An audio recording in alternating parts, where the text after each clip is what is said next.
और ले गया।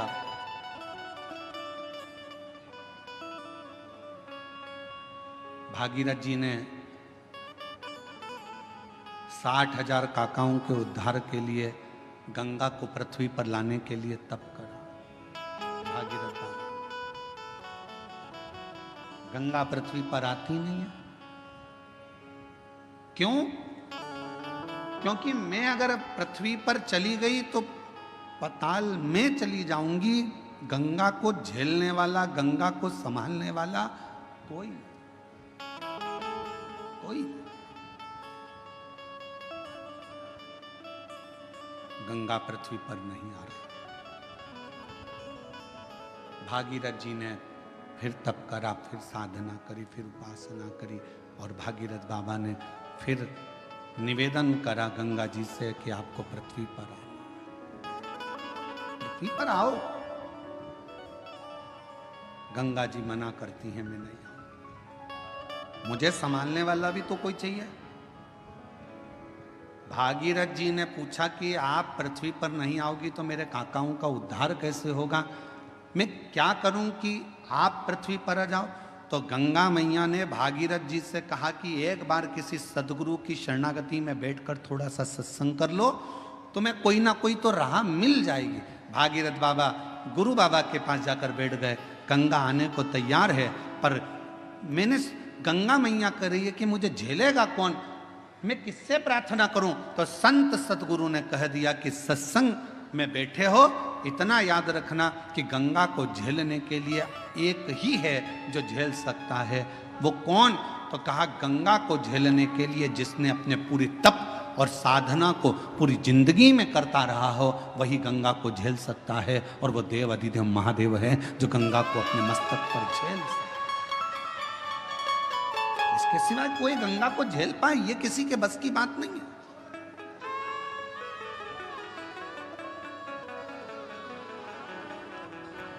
भागीरथ जी ने शिव जी की आराधना करी। बाबा भोलेनाथ जी से विनय करा।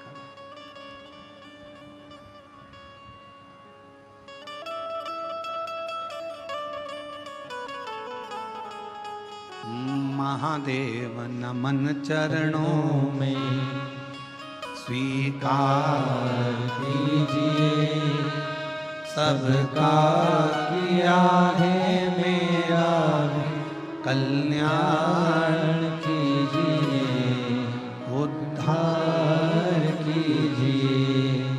हे त्रिपुंडधारी, हे त्रिशूलधारी, हे त्रिपुंडधारी, हे त्रिशूलधारी।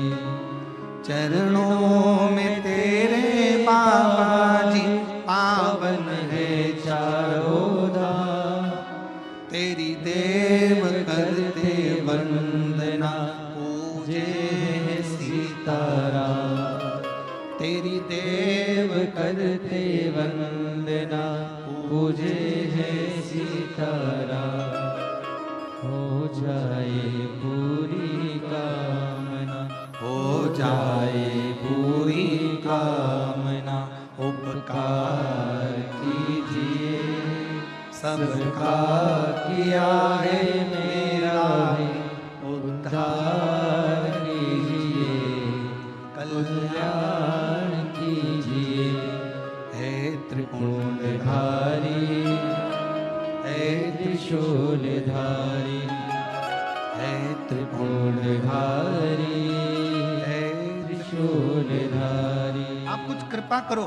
भागीरथ जी ने भगवान शिव की आराधना करना प्रारंभ करी। शिव जी के लिए अखंड तप किया भागीरथ बाबा ने। ऐसी अखंड साधना करी कि भगवान शंकर का कैलाश धाम हिल जाए, पर शिव का कैलाश नहीं हिला। भागीरथ जी ने खूब तप करा, पर शंकर भगवान का कैलाश धाम नहीं हिल पाया, हिला ही नहीं।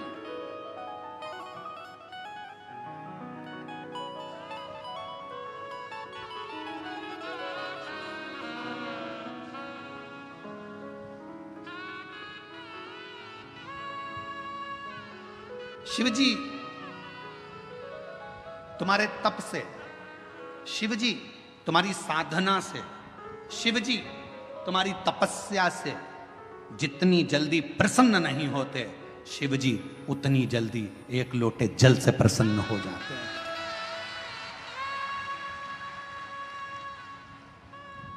और फिर निवेदन करूंगा, सावन का महीना लगते से ही मेरी जीजियों से निवेदन है, एक लोटा जल नहीं, कितना? 2 लोटा जल, दोनों हाथ में भरा हुआ। घर से निकलो तो 2 हाथ में हो, बाहर निकल कर भले फिर एक के ऊपर एक रख लो, मना नहीं।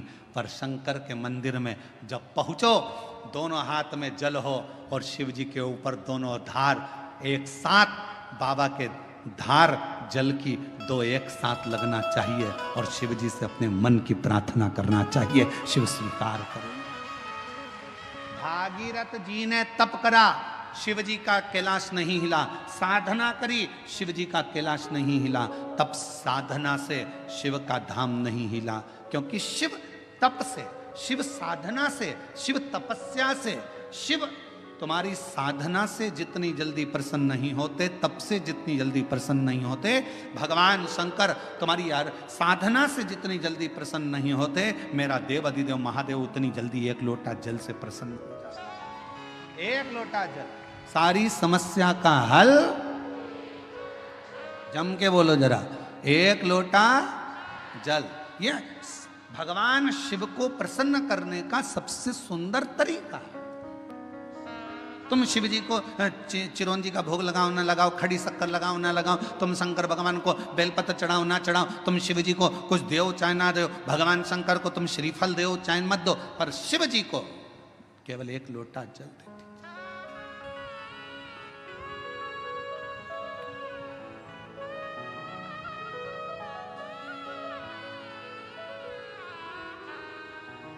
छत्तीसगढ़ में एक बहन ने एक प्रश्न लिख के भेजा था कि भगवान के मंदिर में नारियल क्यों तोड़ा जाता है।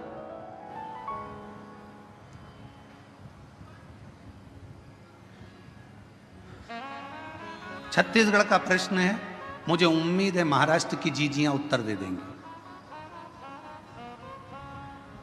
मेरे जीजा उन भी बोल सकते हैं, भगवान के मंदिर में नारियल क्यों तोड़ा जाता है। तो छत्तीसगढ़ के निकुंभ का यह प्रश्न था, क्यों तोड़ते हैं भगवान के मंदिर में नारियल, क्यों तोड़ा जाता है, क्यों तोड़ा जाता है। भाई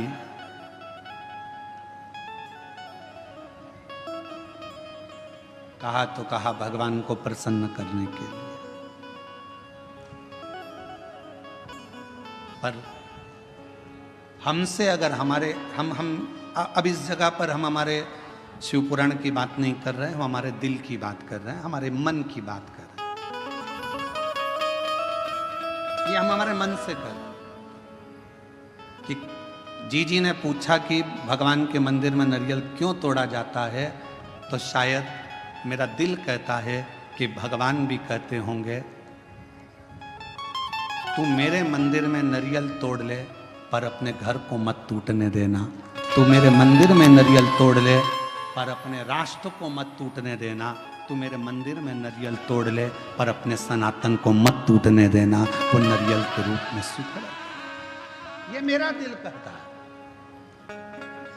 किसी को गलत लगे तो मैं क्षमा चाहता हूं इस बात के लिए, पर मेरा मन कहता है कि मेरा शिव कहता होगा, मेरे राम कहते होंगे, मेरे हनुमान कहते होंगे, मेरे भगवान कहते होंगे कि मेरे सामने तू नारियल तोड़ ले पर अपना घर मत टूटने देना, मेरे सामने तू नारियल तोड़ ले पर सनातन धर्म मत टूटने देना, मेरे सामने नारियल तोड़ ले पर हिंदू धर्म मत टूटने देना, और मेरे सामने नारियल तोड़ ले पर मेरे राष्ट्र को मत टूटने देना। मुझे स्वीकृत है।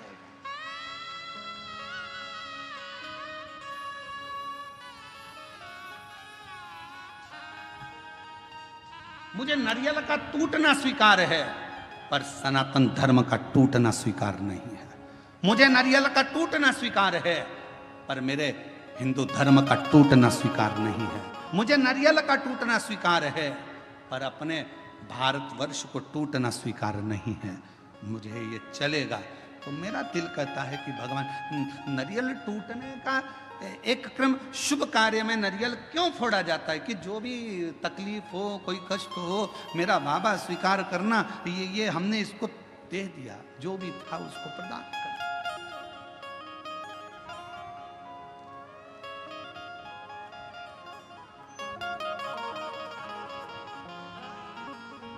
और इसीलिए शायद एक रहोगे तो सेफ रहोगे, शायद दुनिया के लोगों के लिए नारा इसीलिए एक बाबा ने दे दिया उत्तर प्रदेश के। इसीलिए उत्तर प्रदेश के एक बाबा जी ने नारा दे दिया कि एक रहोगे तो सेफ रहना है तो एक रहना है। पर अभी बहुत विचित्र, बहुत बड़ा एक चक्रव्यूह रचा जा रहा है समाजों को तोड़ने के लिए। एक बहुत बड़ा चक्रव्यूह रचा जा रहा है। हम ये समाज के हैं, हम वो समाज के हैं, ऐसा हो गया वैसा हो गया। मेरा तो हाथ जोड़कर निवेदन है, इन सब बातों को भूल जाओ। हम सनातनी हैं, हम हिंदू हैं, हम एक रहें, इससे बढ़कर मत टूटो। जरा से वोट बैंक के चक्कर में समाजों में ना टूटा जाए। हमें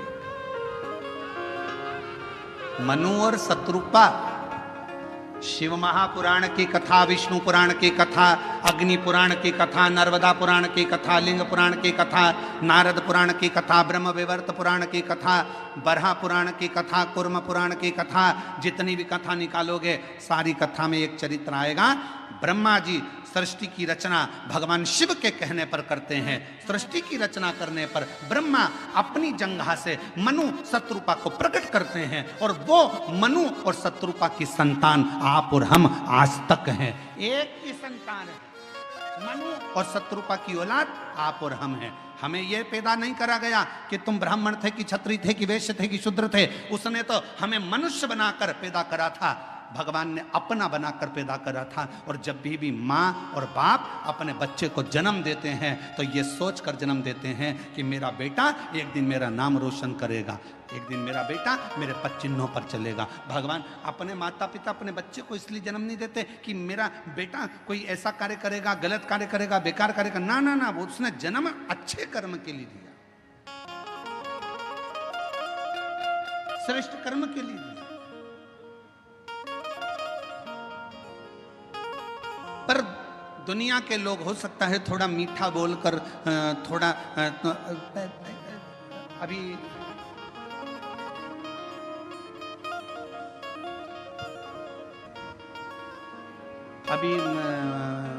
बहुत अच्छे अच्छे फल आ रहे हैं बाजार में, बहुत अच्छे अच्छे आ रहे हैं। उसमें से एक मैंगो आम, जामुन,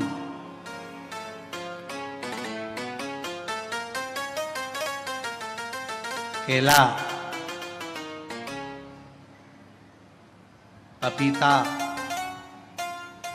बहुत अच्छे अच्छे फल आ रहे हैं। जाम, अमरूद, बहुत अच्छे फल।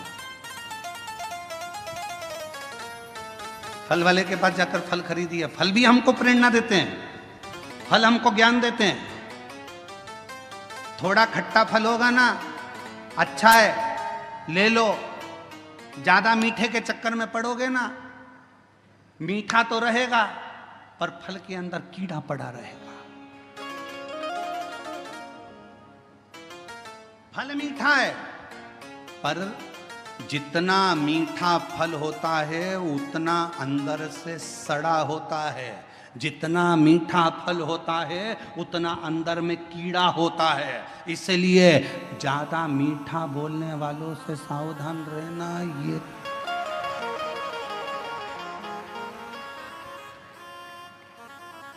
सावधान इंडिया,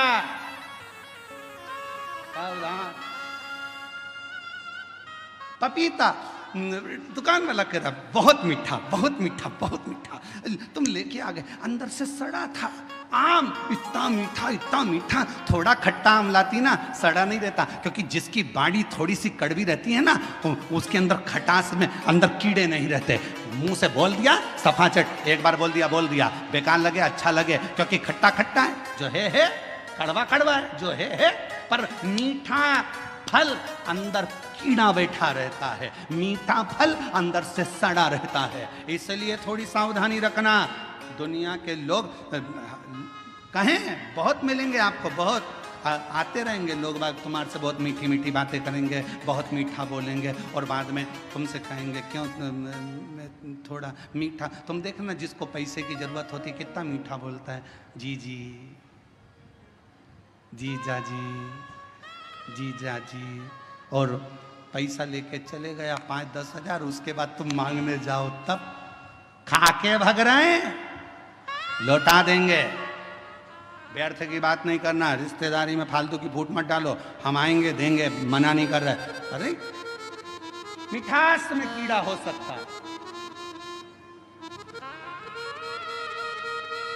मिठास,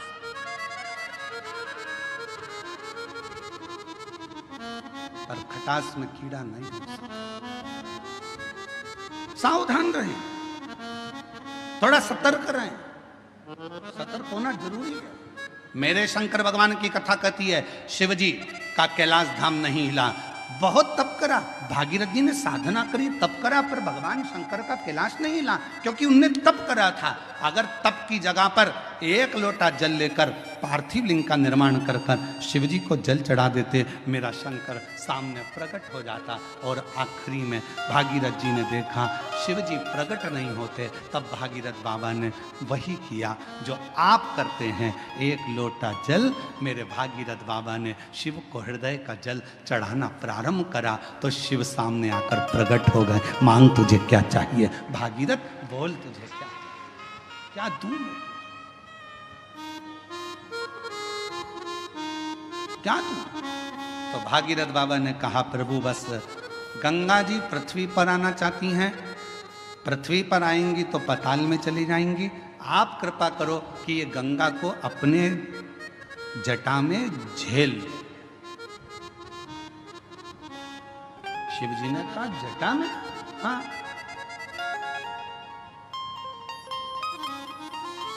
कितने चतुर थे भागीरथ जी, उन्होंने गंगा जी को हाथ में झेलने का नहीं बोला, उन्होंने गंगा जी को हृदय में झेलने का नहीं बोला,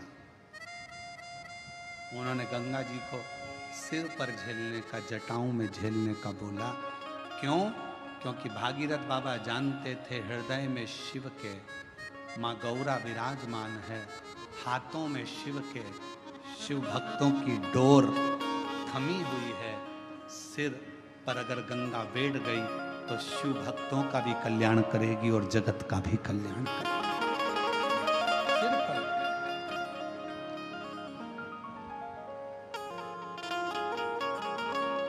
और मैया ओ गंगा मैया, मैया ओ गंगा मैया,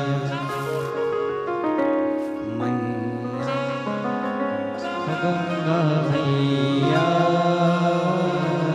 मैया ओ गंगा मैया। ये जगत का कल्याण करने वाली गंगा, जगत का उद्धार करने वाली गंगा। फिर किसी ने एक बार प्रश्न किया था, क्या शिवजी को गंगा का जल अधिक प्रिय है? शंकर भगवान को गंगा का जल अधिक प्रिय है? तो शिव महापुराण की कथा कहती है, शंकर भगवान को तुम अपने घर का जल चढ़ा दो, शंकर भगवान को तुम्हें जो जल मिले वो चढ़ा दो, क्योंकि शंकर के ऊपर जब जल चढ़ता है, चढ़ते से ही वो जल गंगा जल बन जाता है। अलग से गंगा जल की जरूरत शिव को नहीं, शिव को अलग से गंगा जल की जरूरत नहीं, तुमने चढ़ाया वो जल अमृत बन गया। हम तो कई बार लोगों से कहते, तुम्हारे बच्चे की तबीयत खराब है, तुम्हारे बच्चे को तकलीफ है, डॉक्टर को दिखाओ। तुम्हारे घर में अगर किसी को तकलीफ है, डॉक्टर को दिखाओ, वो जांच का बोले जांच कराओ, दवाई का बोले दवाई खिलाओ, और उसके साथ एक काम जरूर करो, डॉक्टर का इलाज भी करवाओ, साथ में एक कटोरी में जल लो और जल लेकर भगवान शिव का मंत्र का उच्चारण करो, नमः शिवाय, नमः शिवाय, षडाक्षर मंत्र बोल लो, ओम नमः शिवाय, या त्र्यंबक मंत्र बोल लो, और या त्र्यंबक मंत्र ना तो श्री शिवाय नमस्तुभ्यम मंत्र का जप करते जाओ 108 बार जप कर कर जो जल है वो अपने बच्चे को थोड़ा थोड़ा पिलाना प्रारंभ करो, या उस जल से उस बच्चे के शरीर पर लगाना प्रारंभ करो, वो जल भी सिद्ध हो जाता है मंत्रों की प्रबलता में। डॉक्टर को भी दिखाओ, डॉक्टर का भी इलाज करवाओ, दवाई दे दवाई खिलाओ, जांच का बोले जांच कराओ, पर साथ में शिव पर करा हुआ विश्वास, मंत्रों का उच्चारण, शिव तत्व का नाम सुख प्रदान करता है। एक पत्र है, अच्छा है।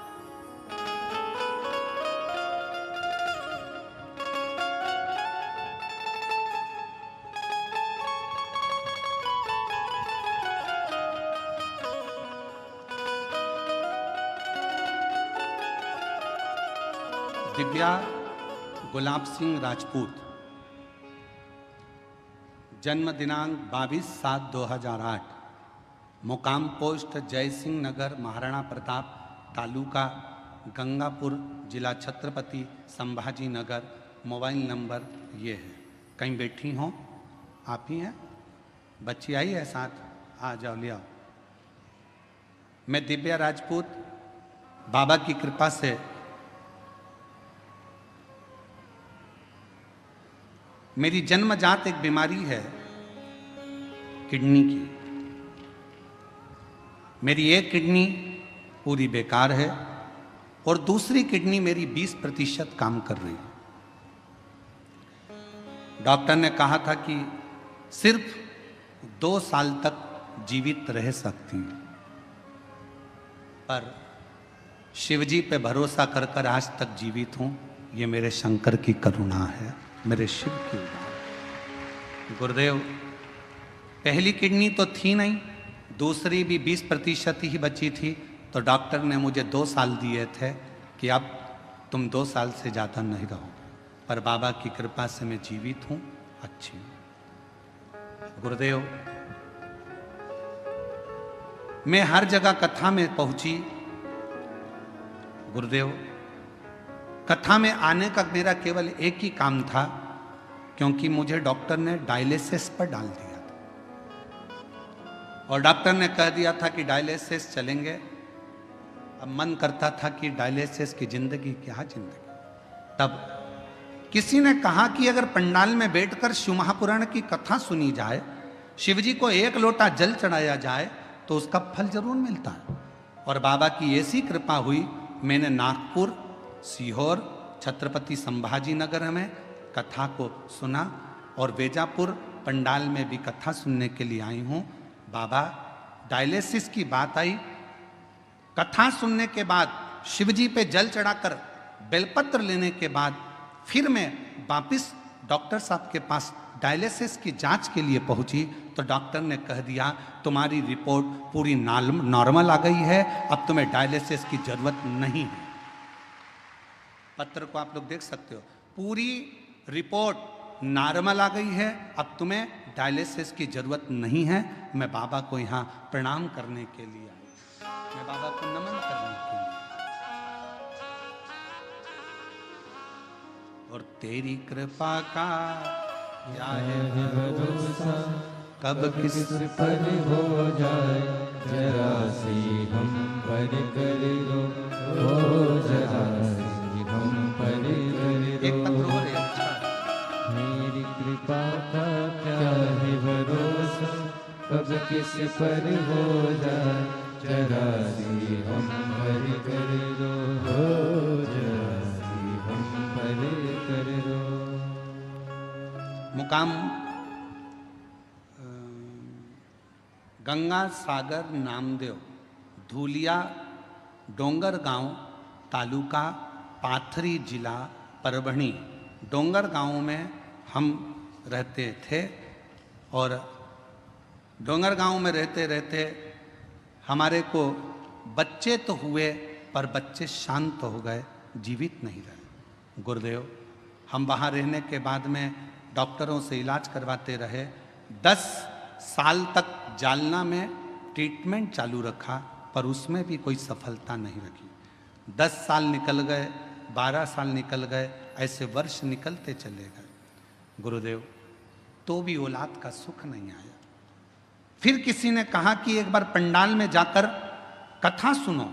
हम पंडाल में जाकर बाबा को कथा सुनने प्रारंभ करा, बाबा से विनय करी, वहाँ की मिट्टी को अपने गर्भ से लगाया और बाबा से झोली पसार कर संतान का सुख मांगा। पशुपति व्रत 2 बार करे, सफेद आंकड़े की जड़ का प्रयोग 2 बार करा, और बाबा ऐसी कृपा शिव जी ने कर दी कि मेरा गर्भ ठहर गया। गर्भ ठहरा तो बाद में मालूम पड़ा कि मेरे गर्भ में 1 नहीं 2 बच्चे हैं, और बाबा की कृपा से गर्भ में 2 बच्चे। जानकर समय बीता, बच्चे ने जन्म लिया, पर एक बच्चे की स्वास्थ्य ज्यादा खराब रहा, तो भी पूर्ण भरोसा शिव जी पर था, और बाबा की कृपा से आज मेरा दूसरा बच्चा भी स्वस्थ है। 11 अगस्त 2023 को हमारे यहाँ पर बाबा की कृपा से दोनों बच्चों ने जन्म लिया। शिव जी की कृपा से दोनों बच्चे स्वस्थ हैं। दोनों का फोटो लगा रही हूँ, फोटो आप लोग देख सकते हो। और अगर बच्चे आए हों तो उनको लेकर बेलपत्र लेने के लिए आ सकते हैं। तेरी कृपा का भरोसा कब किस पर हो जाए, जरा हम पर कर दो, जरा हम पर कर दो। जिस पर भी हो गई तेरी करुणा कृपा, वो भव पार हुआ, भव पार हुआ। पापी हो चाहे जितना, उसका भी बाबा उद्धार हुआ, उद्धार हुआ। गिद्ध अजामिल गण का जैसे, तेरे मन को भाई जरा हम पर कर दो, जरा हम पर कर दो। बेटी की एक किडनी तो जन्म से ही नहीं है, दूसरी किडनी 20% खराब हो गई थी। डॉक्टर ने 2 साल जीवित रहने का बोला था। बाबा पे भरोसा करती करती कथा सुनना, और अभी कथा में आने से पहले 15 दिन पहले जांचें कराई। शिव जी की कृपा से किडनी ने काम करना प्रारंभ करा, और अब रिपोर्ट नॉर्मल हुई। शिव की कृपा, शिव की, शंकर शंकर। और जिस पर भी हो गई तेरी करुणा कृपा, वो भव पार हुआ, भव पार हुआ। आपी हो चाहे जितना, उसका भी बाबा उद्धार हुआ, उद्धार हुआ। गिद्ध अजामिल गणिका जैसे, तेरे मन को भाई जरा हम पर कर दो, जरा हम पर कर दो। तेरी कृपा का क्या है भरोसा, कब किस पर हो जाए, जरा हम पर कर दो। निवेदन करेंगे, दुनिया की दृष्टि में ये केवल शिव महापुराण की कथा है, पर कोई हमसे पूछे क्यों गुरुजी ये शिव पुराण की कथा है, हम कहेंगे ये केवल कथा नहीं है।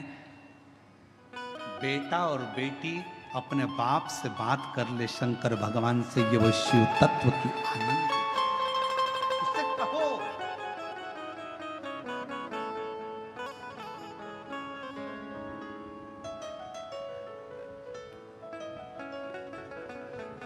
आज कथा का 5वां दिन है, कल कथा 6ठे दिन की। कल की कथा को हम लोग शिवरात्रि कहते हैं, और 7वें दिन की कथा सुबह 8 बजे से 11 बजे तक हो जाएगी। बाबा से तुम आए हो इतनी दूर से बोलने के, टीवी पर तो कथा सुनते ही हो, पर पंडाल में अगर आए हो तो उससे अपने दिल की बात कहकर जाना। बाबा सब दुख काटना, तेरे चरणों की प्रीत देना, भक्ति देना, विश्वास देना, और अंदर शक्ति देना कि मैं आगे बढ़ता चले जाऊं और तेरे चरणों का स्मरण करता चले जाऊं। उससे विनय करो,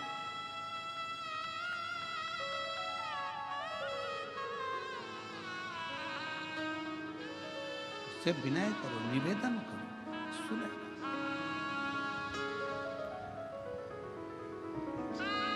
पार्वती मैया ने भगवान शिव जी से कहा,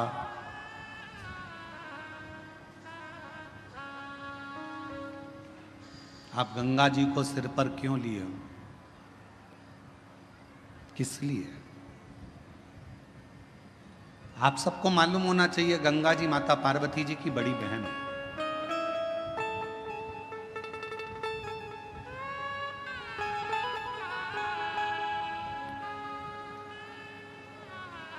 जितना प्रेम माता पार्वती जी भगवान शिव से करती थी, उससे दुगना प्रेम मां गंगा शंकर जी से करती थी। दुगना प्रेम मां गंगा शिव जी से करती थी।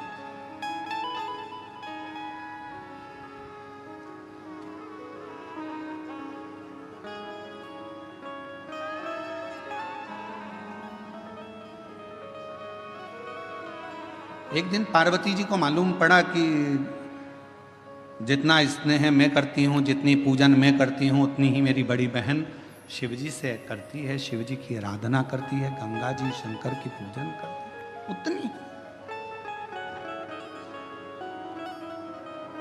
पार्वती जी की सहेली ने पार्वती जी से कहा कि गंगा जी तुम्हारी बड़ी बहन भी शंकर जी को पूजती हैं, पति बनाने के लिए बहुत प्रयास कर रही हैं और शिव जी को पति बनाना चाहती हैं, अनुष्ठान पर अनुष्ठान कर रही हैं, तप साधना कर रही हैं, गंगा जी बहुत पूजन पाठ कर रही हैं, स्मरण कर रही हैं। सहेलियों ने गंगा जी के लिए पार्वती जी के हृदय में कहा,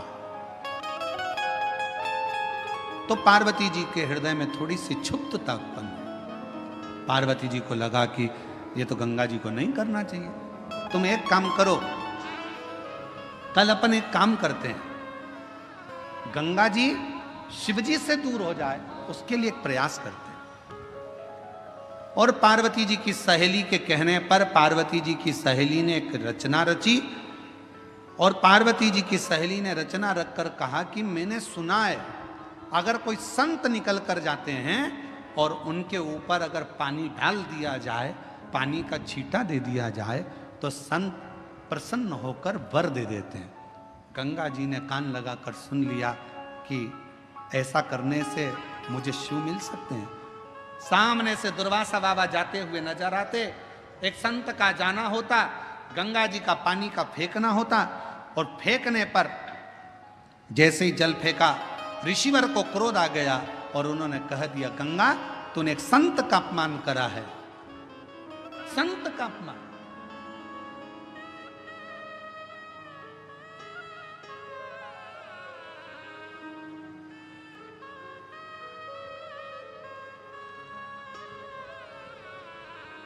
गंगा जी ने हाथ जोड़ लिया,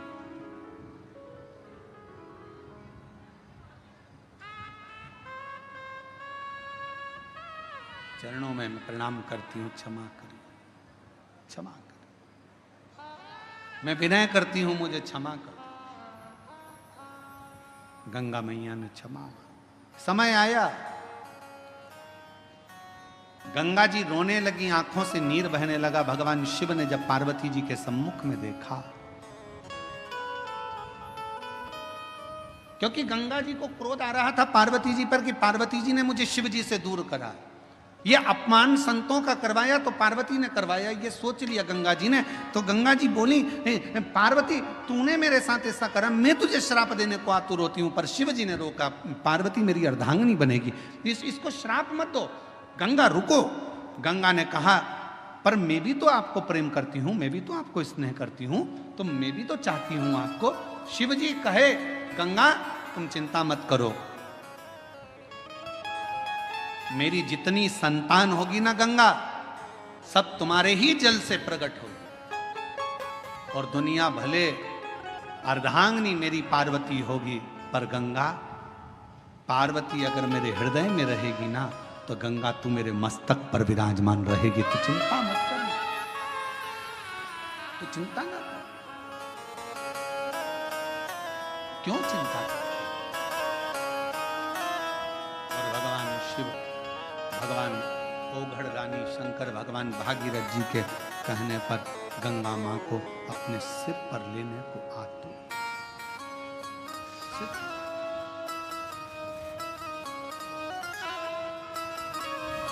क्या नहीं देता? भागीरथ जी ने जो मांगा भागीरथ जी को दिया। लंकापति रावण ने जो मांगा वो लंकापति रावण को दिया।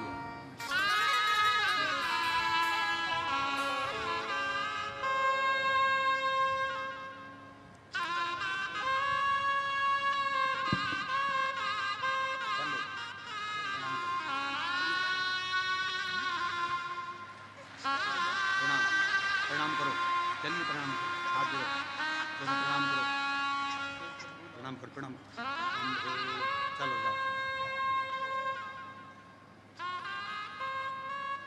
प्रणाम करो, प्रणाम करो।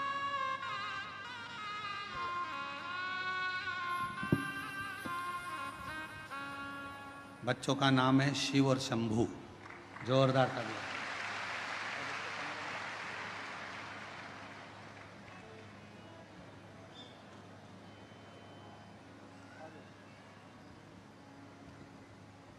रावण को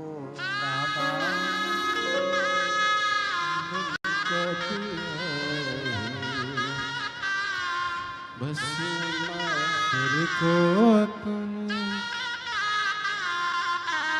भगवान शिव जी से अपने मन का भाव हृदय से प्रार्थना करिए, दिल से निवेदन करिए। बाबा को अपने मन का भाव कहिए और हृदय से बाबा को प्रार्थना करो।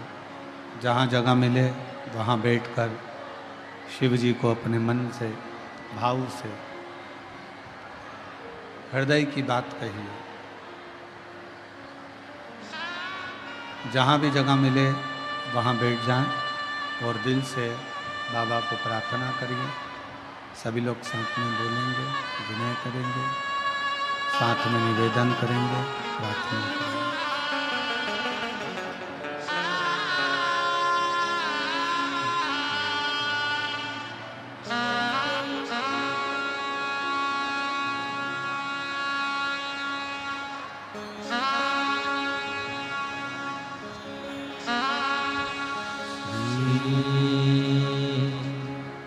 शिवाय नमस्तुभ्यं श्री शिवाय नमस्तुभ्यं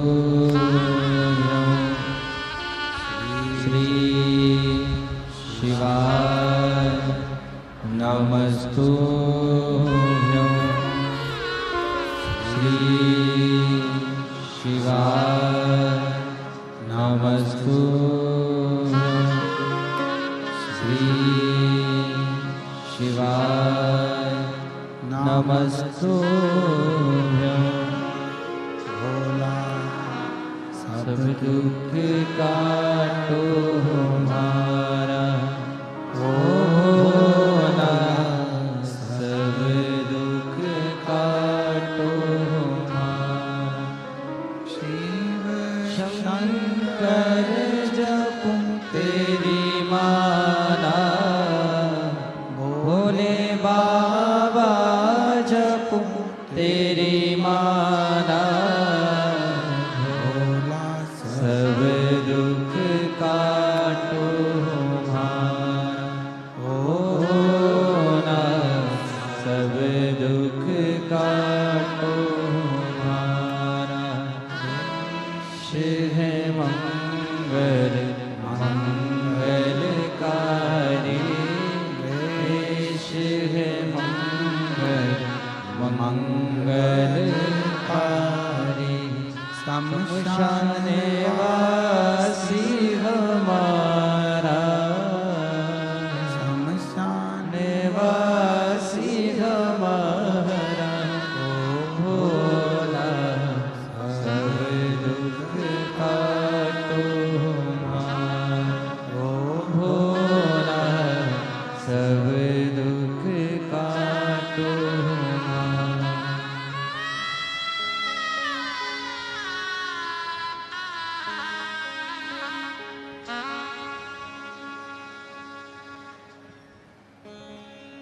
बाबा देवादिदेव महादेव, भगवान शिव, ओगड़दानी, त्रिकालदर्शी, कैलाशी, विनाशी, भगवान शंकर की पवित्र कथा कर रही है, शिव महापुराण की कथा वर्णन कर रही है। भगवान शिव ने गंगा को अपने मस्तक पर लिया।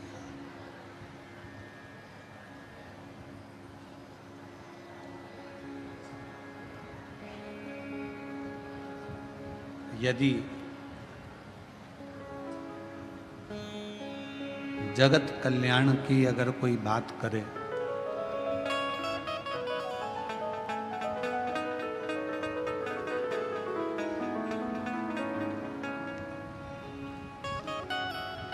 दो व्यक्ति होते हैं, एक होता है ज्ञानी, दूसरा होता है अज्ञानी।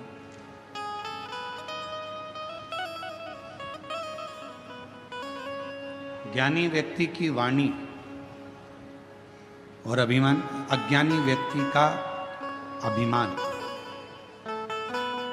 दिखावा। एक ना एक दिन सामने प्रकट होता ही है।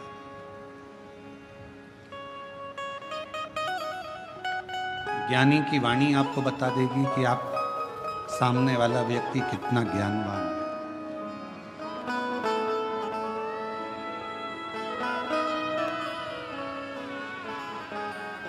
एक विद्वान की निशानी होती है उसकी वाणी। वो वाणी उसकी बता देती है कि इसमें कितनी विद्वत्ता है। बट वृक्ष की छांव बता देती है कि बड़ का पेड़ कितना पुराना है। उस बड़ के पेड़ के नीचे की शांति बता देती है कि उसके नीचे शीतलता कितनी है। उसी तरह एक विद्वान व्यक्ति की वाणी आपको बता देती है कि उसकी वाणी की शीतलता कितनी है और उसके चरणों का सुख कितना है। अज्ञानी का दिखावा और ज्ञानी की वाणी।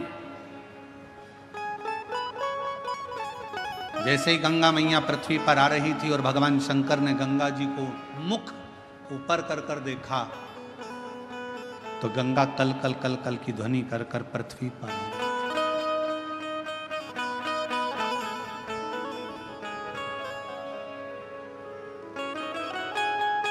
एकदम गंगा जी का नाद और तीव्र हुआ।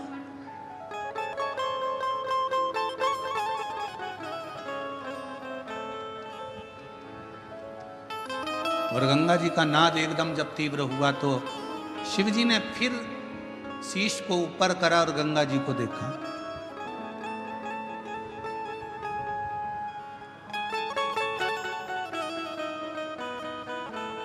और जैसे ही गंगा भगवान शिव के जटा के करीब में आ गई तब गंगा एकदम शांत हो गई, एकदम मौन,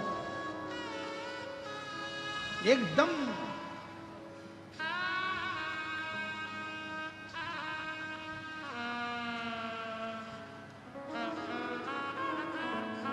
पूछा भागीरथ जी ने गंगा जी से कि तुम इतना कल कल कर कर बहकर आ रही थी, इतना तीव्र से तुम्हारी गर्जना हो रही थी, इतना तेज बहाव के साथ तुम चिल्लाती चिल्लाती गर्जना करती भयंकर नाद करती करती आ रही थी और शिवजी की जटा के करीब में आई और एकदम मौन हो गई।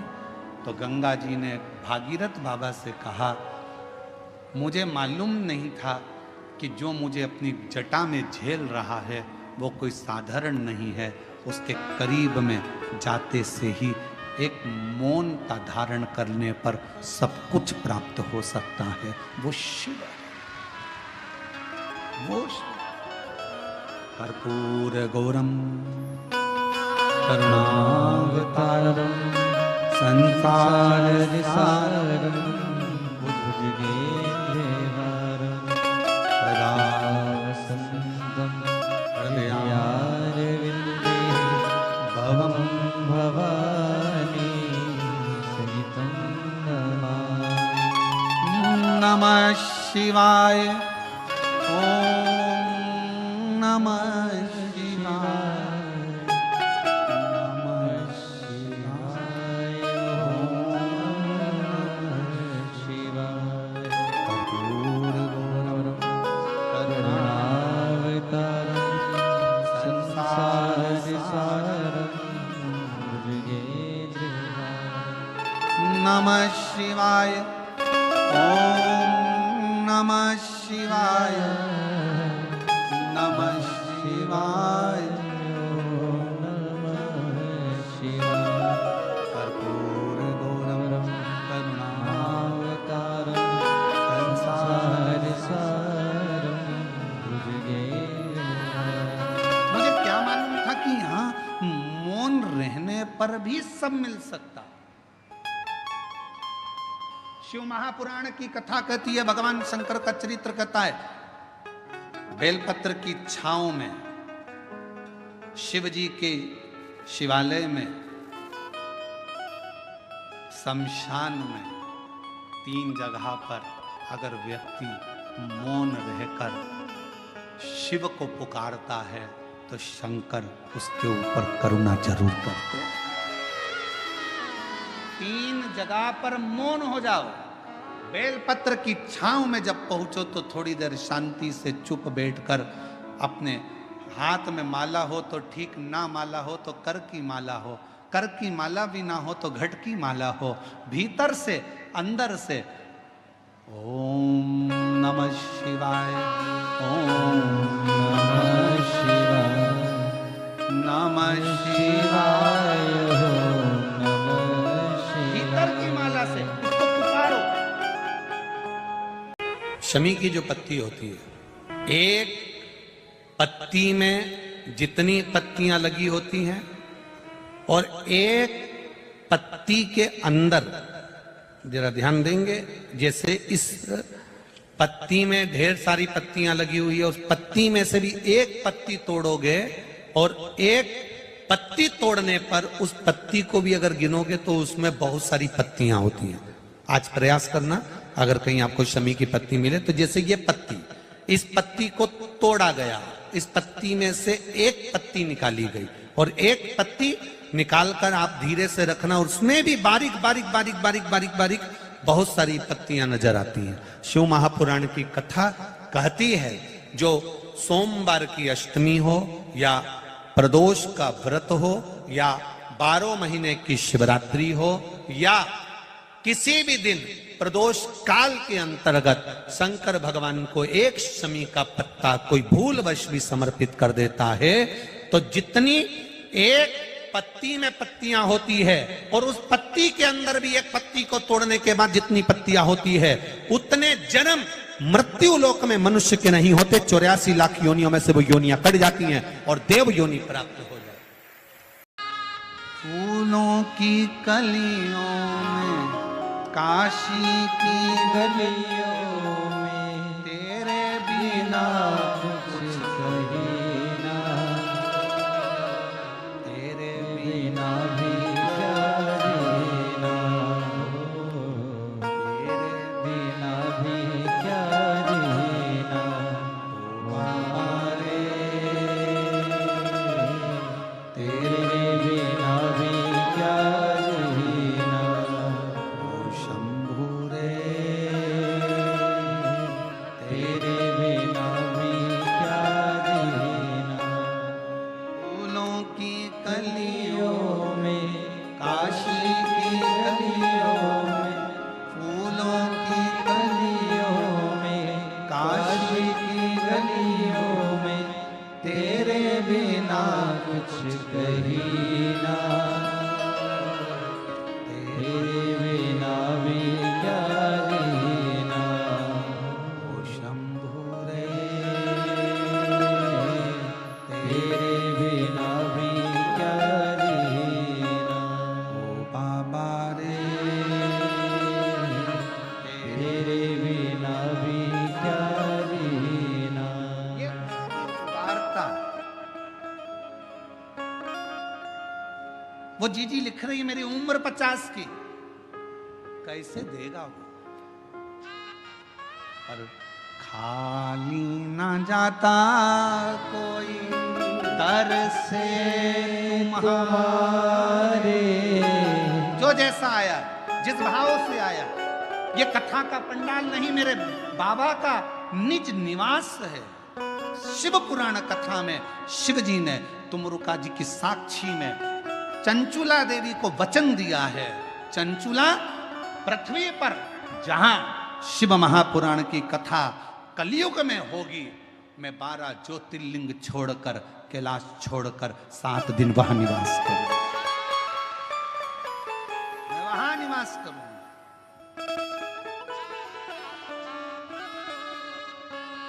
और जो जैसी भावना लाया वो ऐसा ही भर पाया, नहीं खाली उसे लौटाया, वो मन ही मन हर्षाया। और कर दिया माला माल काशी वाले ने, खा दिया भंडार काशी वाले ने। कर दिया माला माल काशी वाले ने, लुटा दिया भंडार काशी वाले ने। जो जिस भावना से आया, जैसी भावना उसकी, उस भावना से शिव मिला उसको।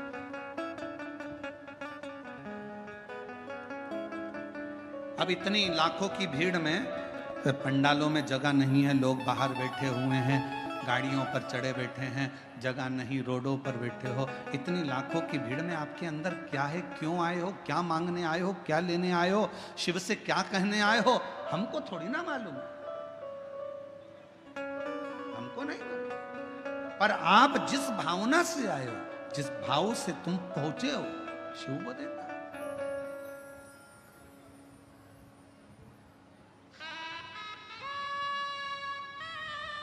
शिव प्रदान करो।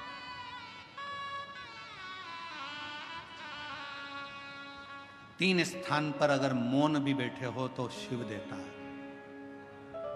पहला, बेलपत्र के वृक्ष की छांव में थोड़ी देर मौन होकर बैठकर उसको याद करो, स्मरण करो। दूसरा, शिवालय में, मेरे शंकर के मंदिर में जाकर थोड़ी देर मौन होकर बैठकर प्राप्त कर सकते।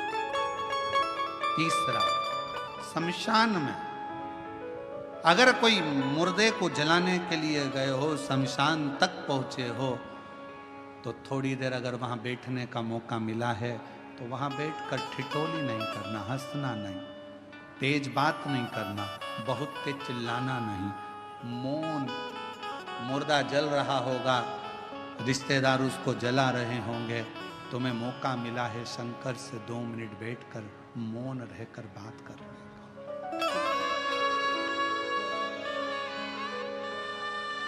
आज के जमाने में लोग शमशान में भी अगर जाकर बैठते हैं तो इतनी ठिठोली, इतनी बातें करते हैं, इतना हंसते हैं। कोई गुटखा खाता, कोई पानी पीता, कोई कुछ करता। आधे से ज़्यादा एंजॉय तो लोग मसान में कर लेते हैं। मौका मिले, सेवा करने का मौका मिले तो कथा, अगर आपके नज़दीक में शिव पुराण की कथा हो रही है, सेवा करो। जैसे कई माताएं पानी की बोतल लाती हैं, कोई पाउच लाता है पानी का, कोई टॉफ़ी लाता है, कोई बिस्कुट लाता है, कोई खाने का सामान लाता है। हम इधर रोड से आते हैं, हमने देखा कि वहाँ पर राजस्थानी माहेश्वरी समाज की ओर से स्टॉल लगा हुआ है, लोगों को कभी खिचड़ी कभी पोहा बांट रहा है। इधर तो हम गए नहीं तो हमको मालूम नहीं, 4-5 रोड हैं, हम कोई एक ही रोड से, जजमान हमारे को जिस रोड से ले जाते हैं वहीं से चले जाते हैं। हमने देखा और ये विश्वास कहता है, जैसे इधर राजस्थानी महेश्वरी समाज स्वल्पहार बांट रही है, तो मेरा मन कहता, मेरा विश्वास कहता है कि जितनी रोड होगी, सब रोडों पर कोई ना कोई समाज किसी ना किसी रूप में सेवा जरूर कर रही है। कहीं पे सेन समाज बैठी है तो वो कटिंग दाढ़ी फेरी कर रही है, कहीं पर कोई बैठा है, कहीं किसी रूप में बैठे हैं। मैं सारी समाजों को मैं हाथ जोड़कर नमन करता हूं आपके चरणों को कि इन पूरे भारत की भूमि पर अगर कहीं एकता देखना हो तो एक बार शिव महापुराण की कथा में आकर देखो, सारी समाज लगी रहती है। विशाल संचेती जी तो इसको आगे कथा को लेकर आए। संचेती परिवार तो कथा लाया है, जीवन जी तो कथा लाए हैं, ये पूरा परिवार कथा को लेकर आया। संचेती परिवार, रविंद्र कुमार जी हुए, जीवन जी हुए, ये सब कथा को लेकर आए और इनकी मित्र मंडली और इनके सारे साथी इस कथा को लेकर आए हैं। और इस कथा को सबसे ज्यादा संभाल रहा है तो पूरा बेजापुर का एक एक बच्चा बच्चा संभाल रहा है। प्रशासन, यहाँ के कलेक्टर महोदय, एसपी, आईजी, डीआईजी, कमिश्नर, यहाँ के एसडीएम, यहाँ के टीआई, यहाँ के तहसीलदार, यहाँ के एक एक मिनिस्टर, मंत्री, सांसद, विधायक, अध्यक्ष, उपाध्यक्ष, यहाँ के जो भी पदाधिकारी गण हैं वो इस पूरी व्यवस्था को संभालने में लगे हुए हैं पूरी। और बेजापुर की यह कथा ऐसी लग रही है। और हमने देखा संचेती परिवार को, हमने इस कथा में पहली कथा है जो हमारे को ये देखने को मिली कि संचेती परिवार ने यहाँ पर आकर ऐसा दर्शाया नहीं कि यह केवल हमारे परिवार की कथा है। बेजापुर की कथा ऐसी लगती है कि बच्चे बच्चे की कथा है, पूरे बेजापुर की कथा। और मैं श्री विशाल संचेती जी को इसके लिए धन्यवाद देता हूँ, बहुत बहुत साधुवाद देता हूँ। ये लगा नहीं कि केवल एक व्यक्ति या एक परिवार की, यह सबकी है शिव उपासना। पार्वती जी की कथा कर रही है, बेलपत्र की कथा कर रही है। बेलपत्र के वृक्ष के नीचे भी अगर बैठो तो तुम शांति से 2 क्षण मौन होकर उस शिव को याद करो। शिव।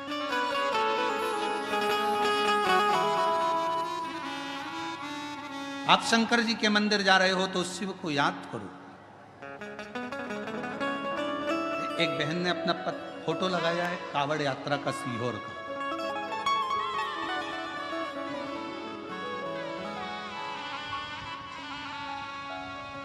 कावड़ यात्रा का उसने फोटो लगाया है बहन ने, और सीहोर की कावड़ यात्रा का फोटो उसने पूर्व का लगाया। और उसने पत्र में लिखा, मैं वैशाली दिलीप शर्मा, सुख शांति नगर बेजापुर की रहने वाली हूँ। कहीं बैठी हो तो आ सकते हैं एक बेलपत्र लेने के लिए। मैं दिलीप शर्मा, वैशाली दिलीप शर्मा, सुख शांति नगर बेजापुर की रहने वाली हूँ। मेरा मोबाइल नंबर ये है। कुबेरेश्वर धाम में कावड़ चढ़ाने का क्या फल मिलता है, कोई मुझसे पूछे। आपने मामा जी और भाई के साथ 2023 में बाबा की कावड़ चढ़ाने के लिए सीहोर आई थी। मन में अपने दोनों बेटों की उज्जवल भविष्य की कामना लेकर आई थी। आप कथा में कहते हो कि सीहोर की प्रदोष की जो कावड़ चलती है और बाबा को जो जल चढ़ाया जाता है, जो मांगा जाता है वो मिलता है। मैं उस कावड़ में पहुंची, मैंने अपने दोनों बेटों के लिए जो जो मांगा मेरे बाबा ने उस कावड़ में मुझे दिया। मेरा बड़ा बेटा MBBS डॉक्टर बन गया और दूसरा बेटा मेरा IT इंजीनियर बन गया। और बाबा की कृपा से 1 साल के अंदर बाबा ने मुझे इतना दे दिया कि कोई कमी नहीं छोड़ी। ये सीहोर की कावड़ का एक प्रताप है।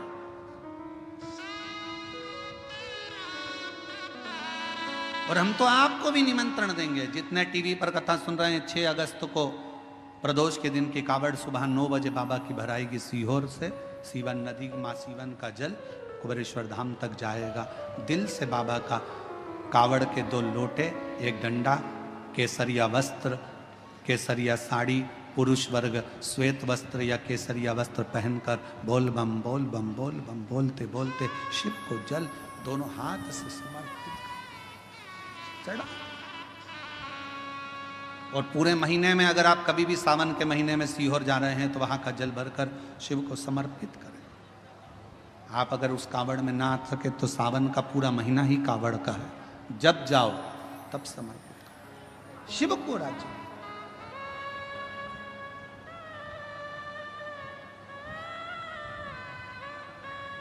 तीन स्थान पर मौन बैठने पर भी कुछ मत मांगो तो भी शिव दे देता है। कुछ मत मांगो,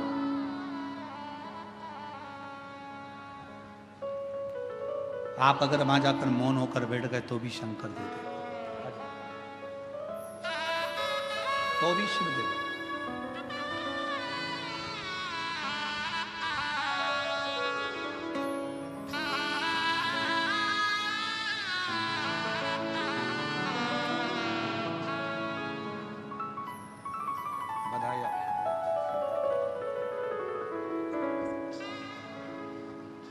शिव तत्व की प्राप्ति क्यों ना। एक सुंदर सी कथा शिव महापुराण के अंतर्गत आती है।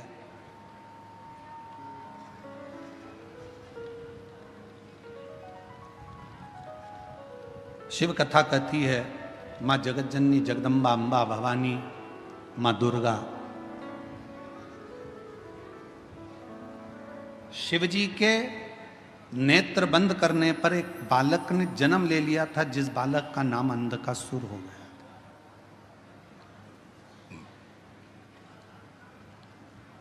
पार्वती जी ने उस बच्चे को अपनी गोदी में ले लिया। ये मेरा पुत्र है, ये मेरा बेटा है। समझाया, भगवान शंकर ने बहुत समझाया कि देखो पार्वती, ये तुम्हारा पुत्र नहीं है, इसको समुद्र में डाल दो। पर पार्वती जी मानती नहीं है।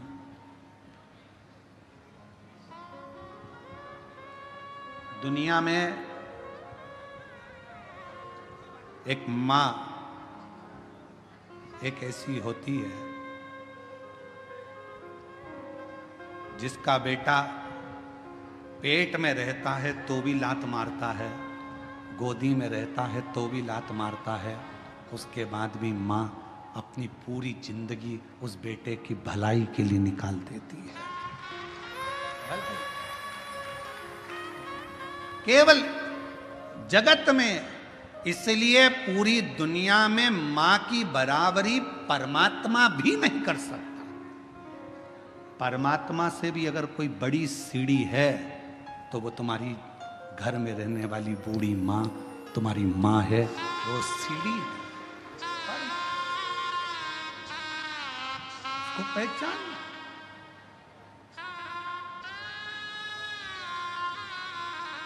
फिर निवेदन करूंगा, लोगों को हमारी बात का थोड़ा बुरा ज़्यादा लगता है तो हमारी बात का बुरा लगे उससे पहले ही आपसे कह देता हूं कि मेरी बात का बुरा लगे तो क्षमा करना, पर कहूंगा जरूर। खाया बिना रह जाऊं पर बोले बिना नहीं रह सकता, इसलिए कहूंगा जरूर।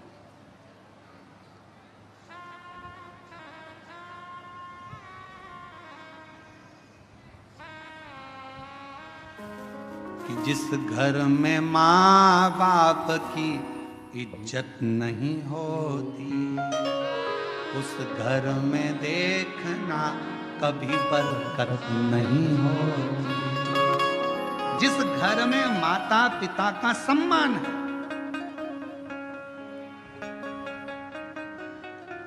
माता पिता का जिस घर में सम्मान, और फिर कहूं, पत्नी अगले जन्म में मिलेगी, बच्चे अगले जन्म में मिलेंगे, तुम जो जन्म लोगे हर जन्म में तुम्हें पत्नी भी मिलेगी।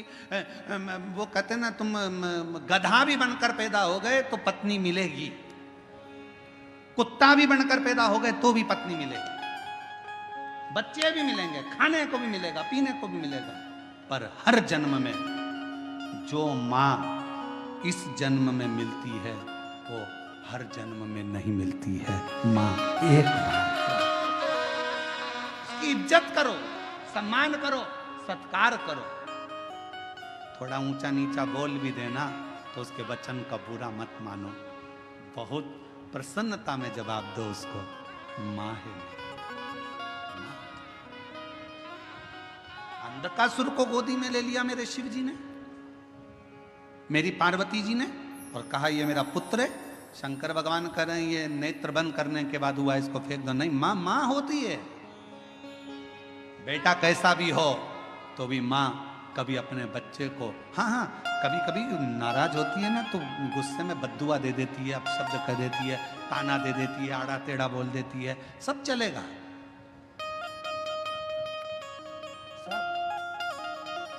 पर माँ से बड़ी कोई दौलत नहीं हो सकती।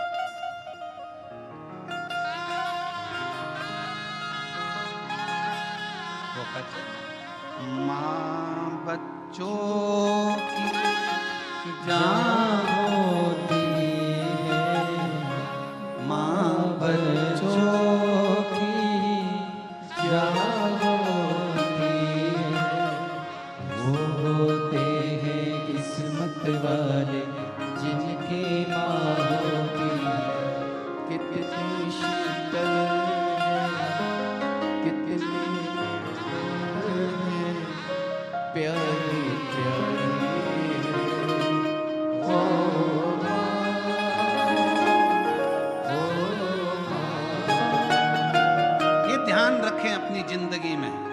मायका पिता के नाम से नहीं होता, मायका माँ के नाम से चालू होता है। मायका मेरी माँ का घर है, और मायका कब तक है? जब तक माँ जीवित है तब तक मायका। गर्व करना कि मेरी माँ है, मेरी मम्मी बैठी है, माँ है।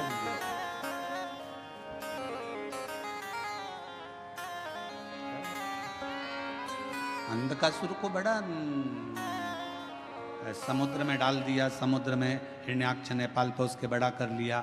हिरण्याक्ष ने अंधकासुर से कह दिया, तेरी कोई बाप नहीं, तेरी कोई माँ नहीं, तू पानी में बहकर आया था, मैंने तेरा पालन पोषण करा,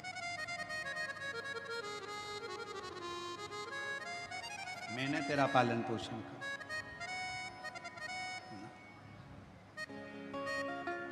हिरण्याक्ष मर गया, वराह भगवान ने उसके प्राणों को हर लिया। अंधकासुर ने ब्रह्मा जी का तप करा, वर मांगा, मैं मरूं ना, हो नहीं सकता, मरना तो पड़ेगा, तो वर दो, जिस दिन मैं अपनी मां को गलत दृष्टि से देखूं उस दिन मेरे प्राण छूटे।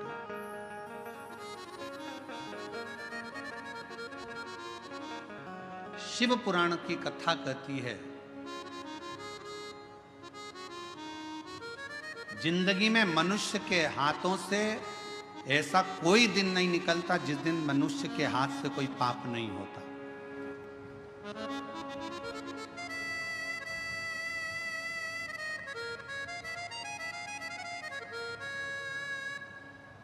ऋषभ देव जी महाराज का चरित्र श्रीमद् भागवत कथा में आता है, तो ऋषभ देव जी महाराज के चरित्र में 4 स्थान पर पाप होने का क्रम बताया।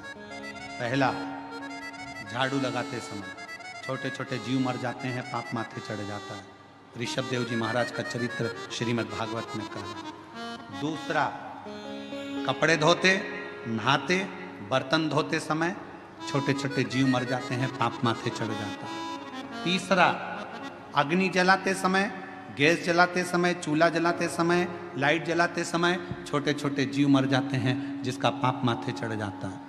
चौथा, ऋषभ देव जी महाराज का चरित्र कहता है, जब पैदल चलकर जाते हैं तो पांव के नीचे छोटे छोटे जीव मर जाते हैं।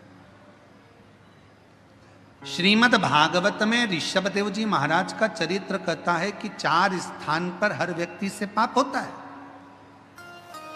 हर व्यक्ति के मस्तक पर पाप की गठरिया बंधी होती है, पर वो पाप कहां समाप्त होता है?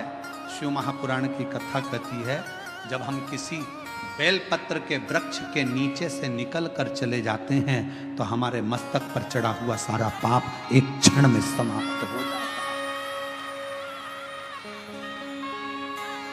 एक क्षण में बेलपत्र के वृक्ष की छांव हमारे संपूर्ण जीवन के पापों को समाप्त कर देती है। इसीलिए रोज पाप होता है तो रोज बेलपत्र के वृक्ष के नीचे 1 लोटा जल चढ़ाया करो, या बेलपत्र के वृक्ष के नीचे से निकल कर जाया करो।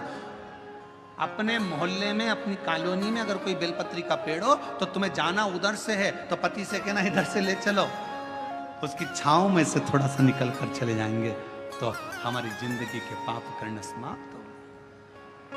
अंधकासुर ने मांगा कि मां को गलत दृष्टि से, उसको मालूम नहीं था कि पार्वती मेरी माता है, और पार्वती मैया को ही गलत दृष्टि से देख लिया। शिव जी ने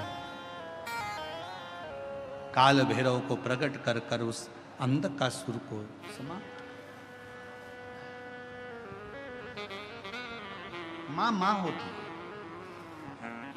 किसी को भी गलत विचार से, गलत दृष्टि से, गलत भाव से कभी ना बोलो। जगत में एक बात याद रखना, अपनी माता हो या किसी दूसरे की माता हो, किसी भी माता के लिए कभी गलत ना तो लिखना, ना पढ़ना, ना सुनना, क्योंकि जगत की प्रत्येक माँ अपने बच्चे को गर्भ में रखती है, और वो गर्भस्थ रखने वाली माँ कोई साधारण नहीं। मात्र समय आया, आगे बाबा के सुंदर चरित्रों का वर्णन हुआ। भगवान विदल उत्पल को भगवान संहार करते हैं तो भगवान शिव का एक नाम कुंदकेश्वर महादेव पड़ जाता है। भगवान श्री कुंदकेश्वर पधार रहे हैं, जोरदार ताली बजा उनका स्वागत वंदन अभिनंदन। आज कथा का 5वां दिवस था जो विराम ले रहा है। कल कथा का 6ठा दिन रहेगा। कथा का समय कल का यही 1 बजे से 4 बजे तक रहेगा। परसों के दिन कथा का समय सुबह 8 बजे से 11 बजे तक रहेगा। कल कथा की शिवरात्रि का उत्सव रहेगा। बड़े प्रेम से आप लोग कथा का लाभ लें। जिन्होंने 5 दिवसीय कथा पूर्ण ना सुनी हो वो कल और परसों की कथा का लाभ लेकर अपने जीवन को धन्य बनाएं और आनंदित करें।